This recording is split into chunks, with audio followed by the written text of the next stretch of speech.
the great green prophet of Mork, and Gork on the weekends, occasionally.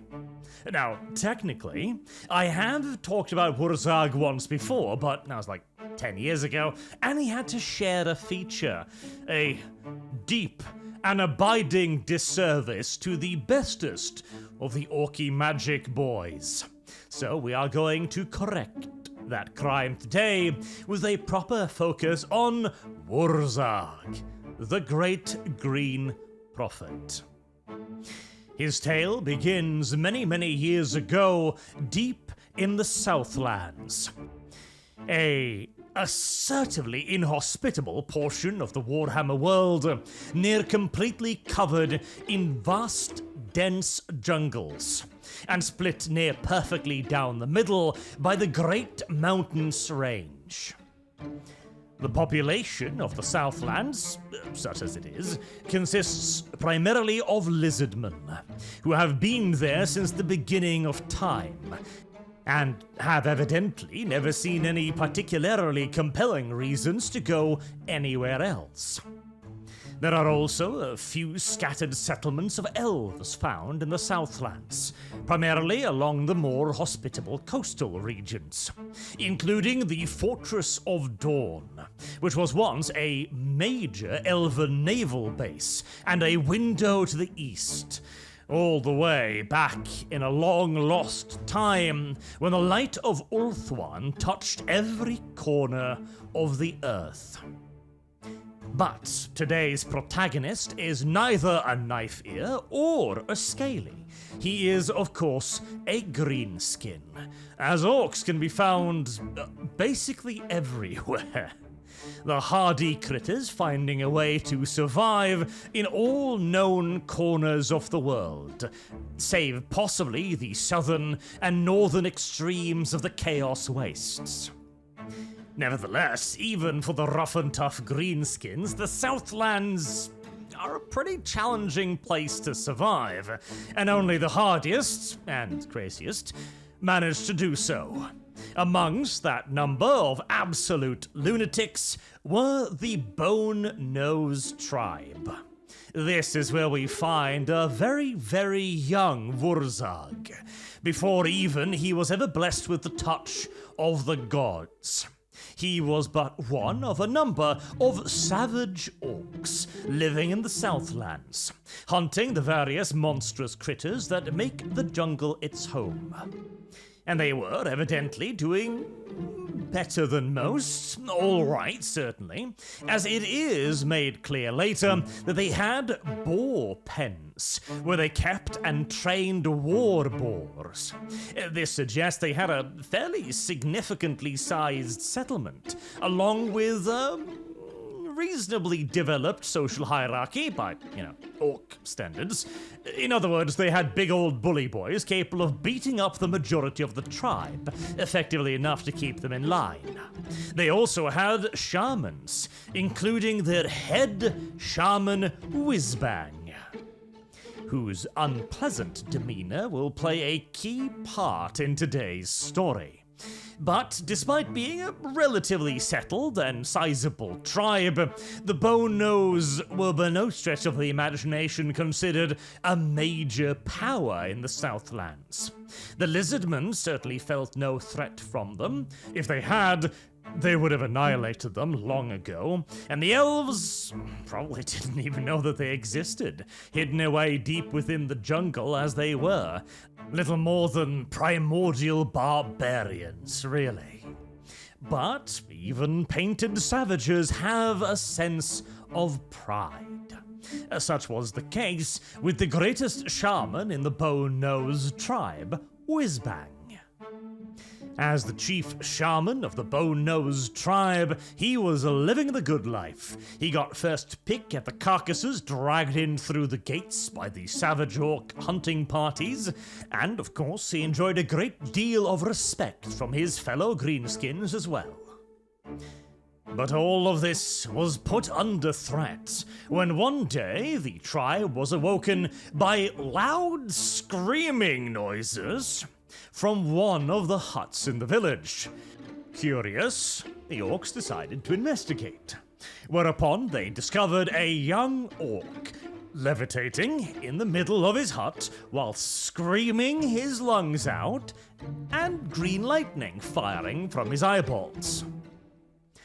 This is not standard orc behavior, even in the Southlands.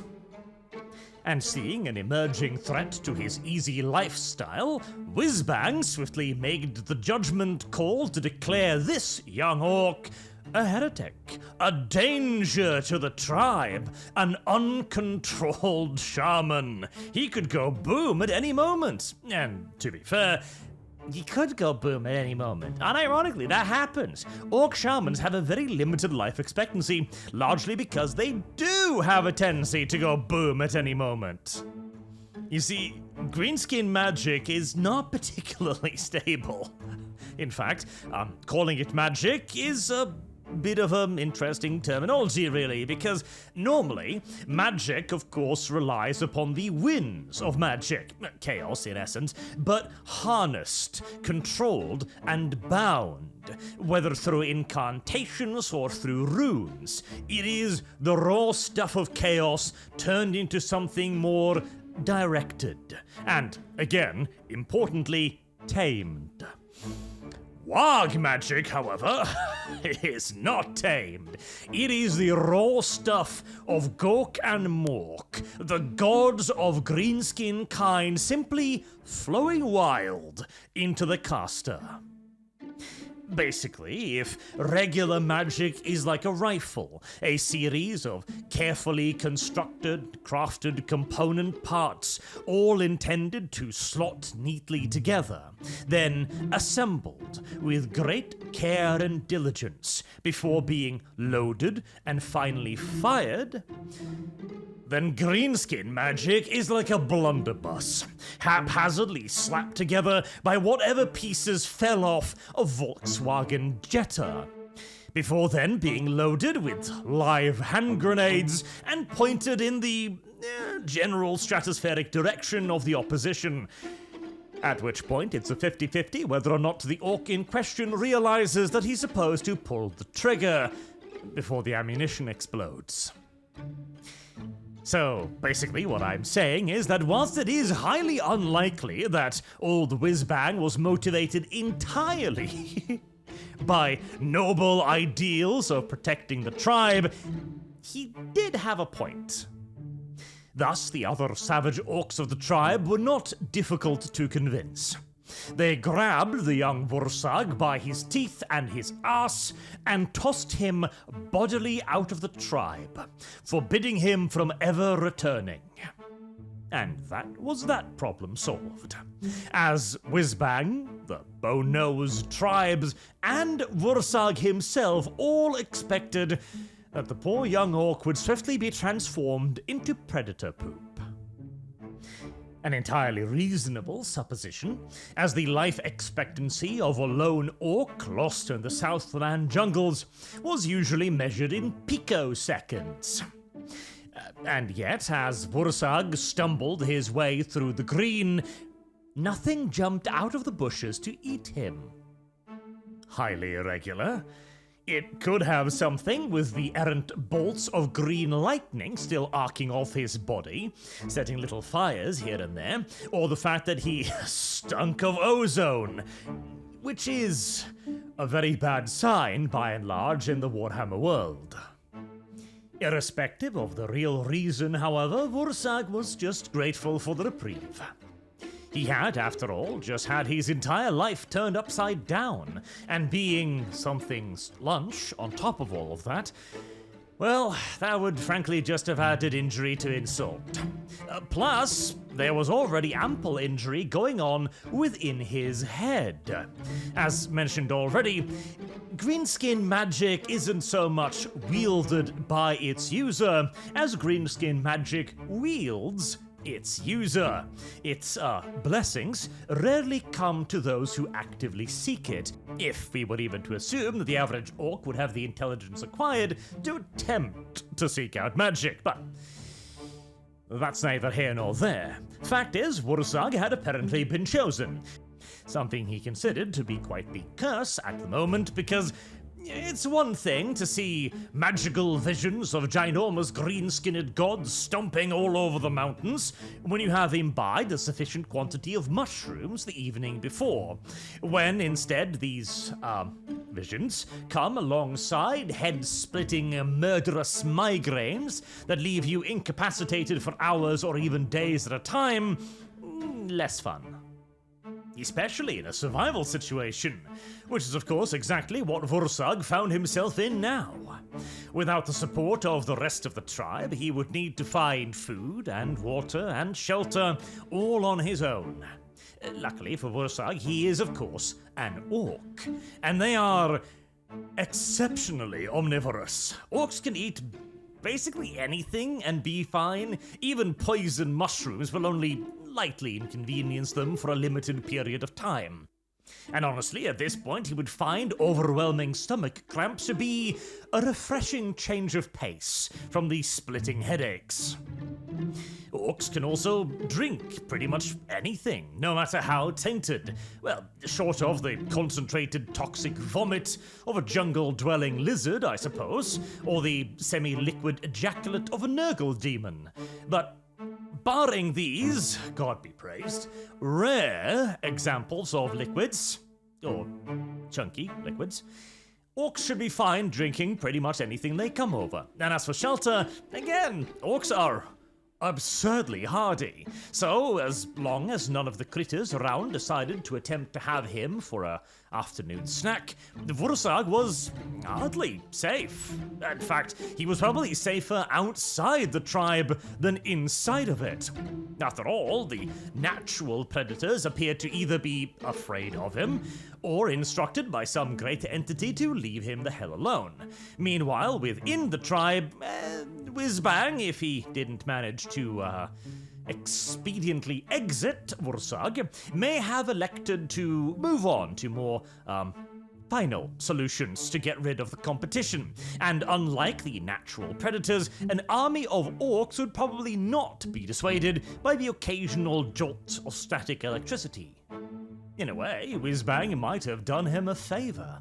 As in the jungle, Wurrzag had surprisingly little issue surviving. The larger predators continued to avoid him, although they did tend to hang nearby. Initially, this scared the living piss out of Wurrzag, but after he grew quite accustomed to their presence, he actually found them oddly reassuring. Like giant, scaly watchdogs that kept him safe from I don't really know what, honestly. The local creatures don't seem too annoyed with him, and I'd be very surprised if the Bone-Nodes tribes would decide to try and hunt him down now, but, the presence of a 500-pound enormous lizard is always good, I think. Maybe. Possibly. Anyways, they watched over Wurrzag whilst he occasionally fell into lengthy trances that could last for days at a time, during which period Wurrzag was simply just laying on the jungle floor in the fetal position, crying.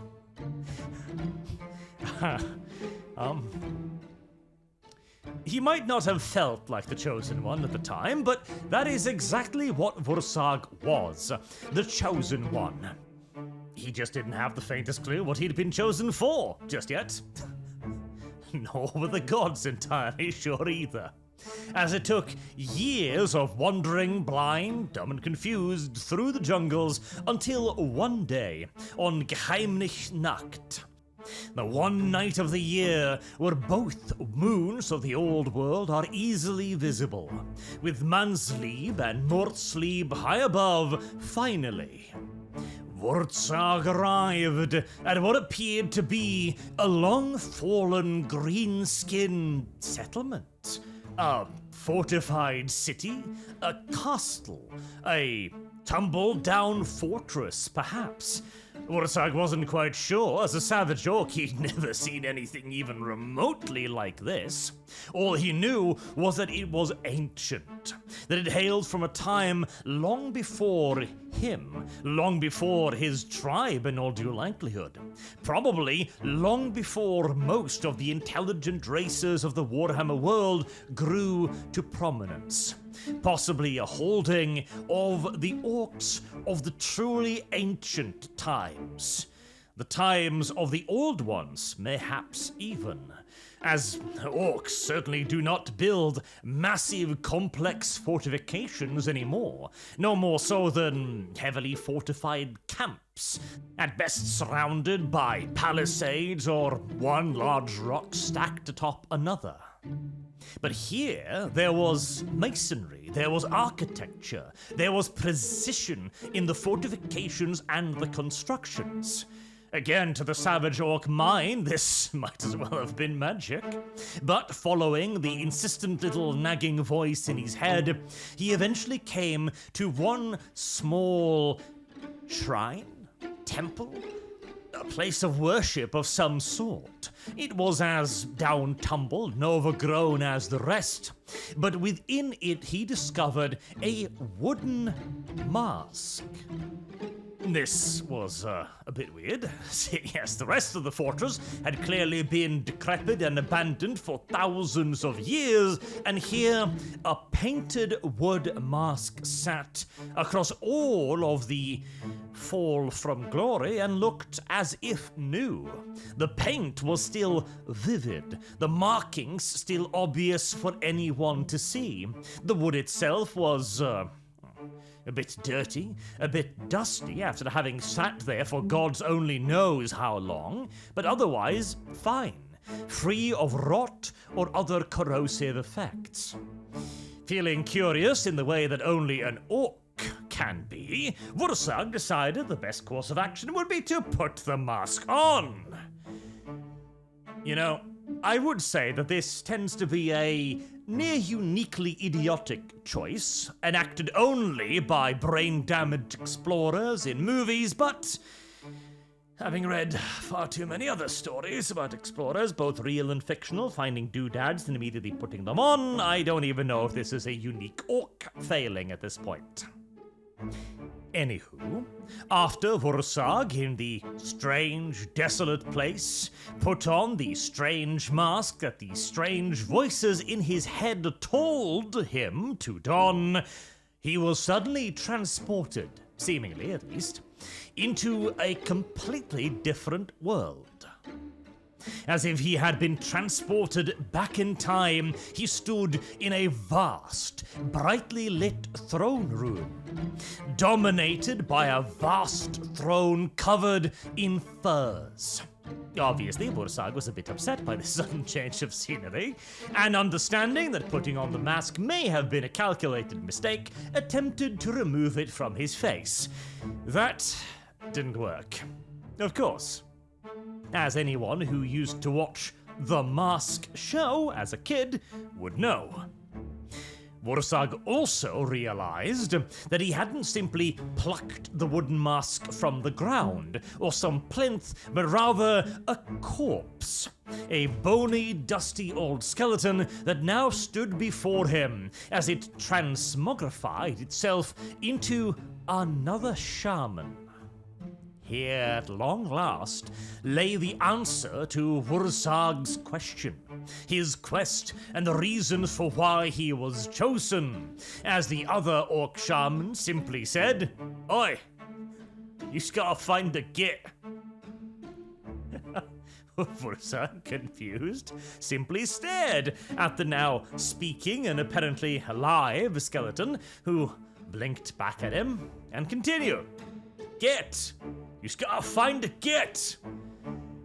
Still, not sure what was going on, Wurrzag simply stares in awe some more, until I imagine a swift yet paternal backhand across the face reinforces the point that this is indeed not merely a hunger or thirst-induced illusion, but actually prophecy, as the shaman continues, "The once and future git, the big git."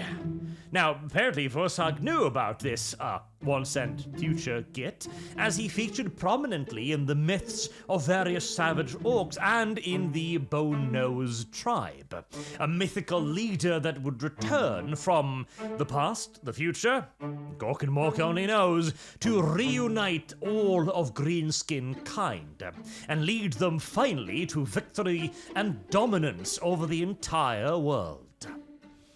But how shall I recognize this git? Wurrzag might wonder. It's easy. You pull the chopper from a rock.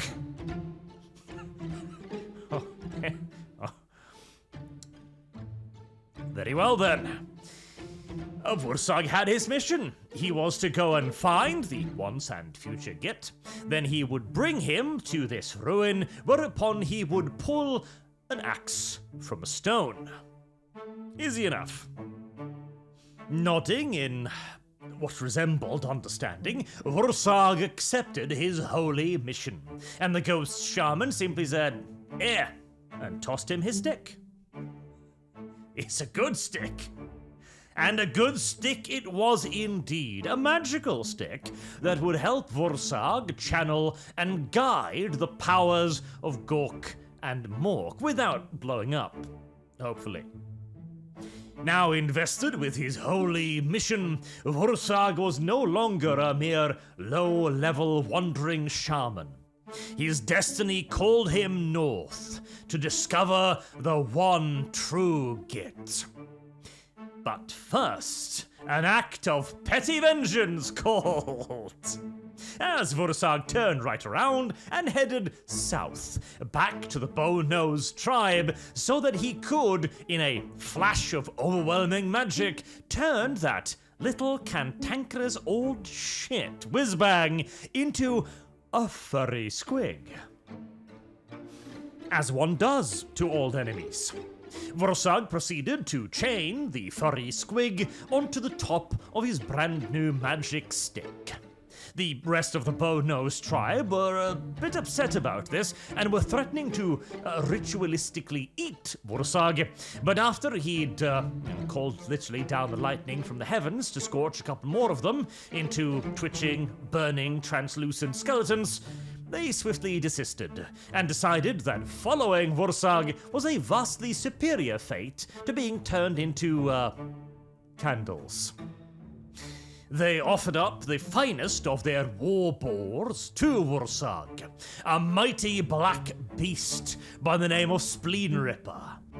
Sat across this mighty porcine mount, Wurrzag would lead the Bow-Nosed tribes on a campaign of conquest against nearby lizardman holdings, burning down and utterly destroying several temple cities and building in their place vast edifices to Gork and Mork. These enormous totems would stand watch over the Bow-Nosed tribe in Wurrzag's absence. The tribe would also be charged with taking care of and defending the mysterious ruins in this part of the jungle, whilst Wurrzag himself headed northwards, where he encountered the tribe that would become his own, the Bloody Hands. They were located near the edges of the jungle, pretty far into the desert territories in the direction of Nehekara. They were already a pretty infamous tribe back then that had raided up and down the coast of the Black Gulf for years and years. They had made quite the name for themselves in Telea and in the Border Princes. Even the Nehekaran Tomb Kings were not particularly fond of seeing the banners of the Bloody Hands emerging on the horizon. They were also surprisingly mechanized, famous for using enormous vast wagon trains that covered the horizon, made up of chariots and snottling pump wagons. These were their loot carts, which they marshaled whenever they were going on a vacation, as they called it, raiding, raping, pillaging, and generally stealing to everybody else.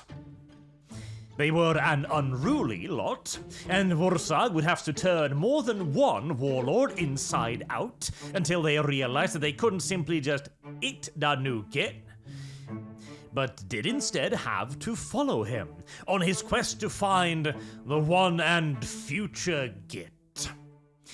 Unfortunately, Wurrzag's quest was not so easily concluded. There were a lot of warlords in the old world, and Wurrzag would have to travel significant distances to meet, well, damn near any of them. It seemed as if he had been placed upon quite the expansive quest. Some might even argue a bit of a fool's errand. And mayhaps he had. After all, this would hardly be the first time that an ancient magical artifact seized the control of an orc's mind.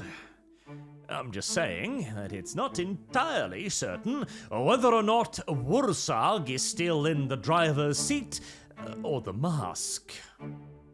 Still, Wurrzag could now ally his own significant magical might with the martial prowess of the Bloody Hands and begin cutting a swath through the opposition.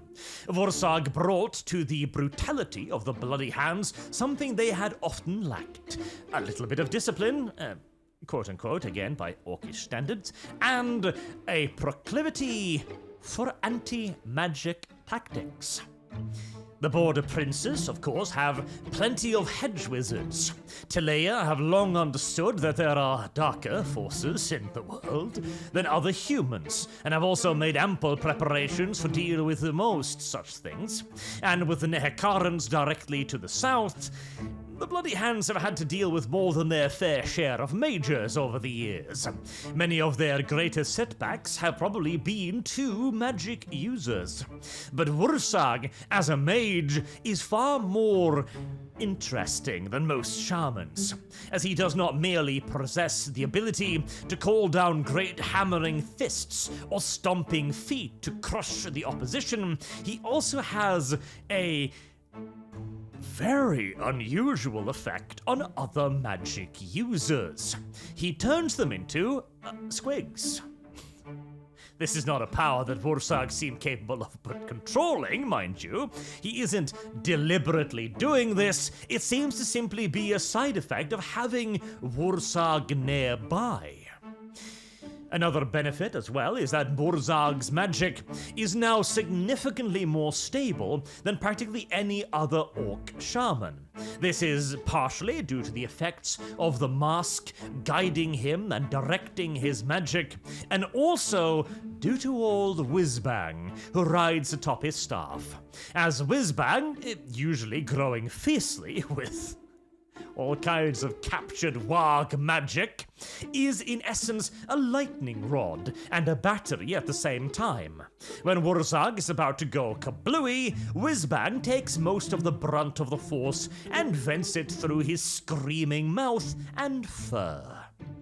Meanwhile, as well, when Wurrzag requires a little bit of an extra boost of power, he simply sucks excess warg energy from his furry little friend. Naturally, Whizbang himself is deeply upset with his new lot in life and will do anything in his power to attempt to hurt Wurrzag. By biting, clawing, or attempting to discharge his magic energies directly into him, but hey, isn't that the case with virtually all orcish sidekicks anyway, so no real problem there. Honestly, Wurrzag's biggest problem is probably going, yet again, to be finding the once and future Git, as the only other greenskin that could conceivably fit that description in the old world right now would be Grimgor Ironhide. And Grimgor don't like playing second fiddle to nobody. Definitely no upstart shaman, and not even the gods themselves. It will require quite the well-honed diplomatic argument to convince Grimgor to not simply beat the living life shit out of this fizzly, sparkly shaman, and instead come with him across half the world to pull a stick from a stone. Best of luck to you, Wurrzag. You're going to need it. And with that, we will finish this video on Warhammer Fantasy lore. I did miss it. It has been quite a while now. I'm even thinking of doing a Warhammer Fantasy large lore series now.